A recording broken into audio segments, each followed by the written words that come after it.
ప్రముఖ real estate company Godrej developers and properties కి RERA shock ఇచ్చింది.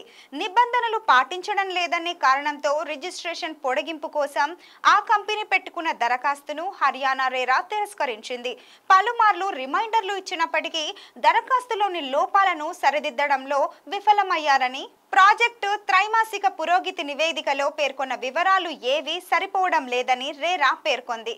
లైసెన్స్ పునరుద్ధరణతో పాటు బ్యాంక్ బ్యాలెన్స్ కు సంబంధించిన లోపాలు కూడా ఉన్నాయని తెలిపింది. గోద్రేజ్ సంస్థ గురుగ్రామ్లోని సెక్టర్ 85లో గోద్రేజ్ ఎయిర్ ఫేజ్ 4 పేరుతో గ్రూప్ హౌసింగ్ ప్రాజెక్ట్ అభివృద్ధి చేస్తుంది. ఇందుకోసం 2018లో రేరా రిజిస్ట్రేషన్ పొందింది. ఇది 2023 జూన్ వరకు చెల్లుబాటు అవుతుంది.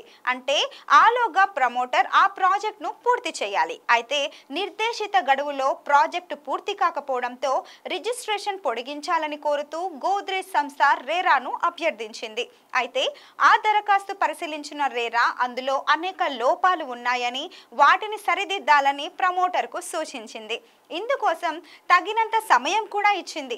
కానీ సంస్థ నుంచి సరైన స్పందన రాలేదు. దీంతో దరఖాస్తు తిరస్కరణకు సంబంధించి ఈ ఏడాది ఫిబ్రవరిలో రేరా తుది షోకాజ్ నోటీస్ కూడా పంపించింది. అయినప్పటికీ ప్రమోటర్ నుంచి స్పందన లేకపోవడంతో దరఖాస్తు తిరస్కరిస్తూ రేరా నిర్ణయం తీసుకుంది. అలాగే ప్రాజెక్ట్ బ్యాంకు ఖాతాను కూడా స్తంభింపజేసింది. ఆ ప్రాజెక్టులో ఎలాంటి బుకింగ్లు చేసుకోవద్దని ప్రజలను హెచ్చరించింది.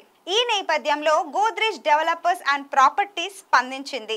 తాము రేరా లేవనెత్తిన ప్రశ్నలకు నిరంతరం సమాధానం ఇస్తున్నామని, సంబంధిత పత్రాలను సమర్పిస్తున్నామని పేర్కొంది. దరఖాస్తు తిరస్కరిస్తూ తీసుకున్న ఉత్తర్వులను పక్కన పెట్టామని అభ్యర్థిస్తూ రేరాకు లేఖ సమర్పించే పనిలో ఉన్నట్టు కంపెనీ ప్రతినిధి ఒకరు తెలిపారు.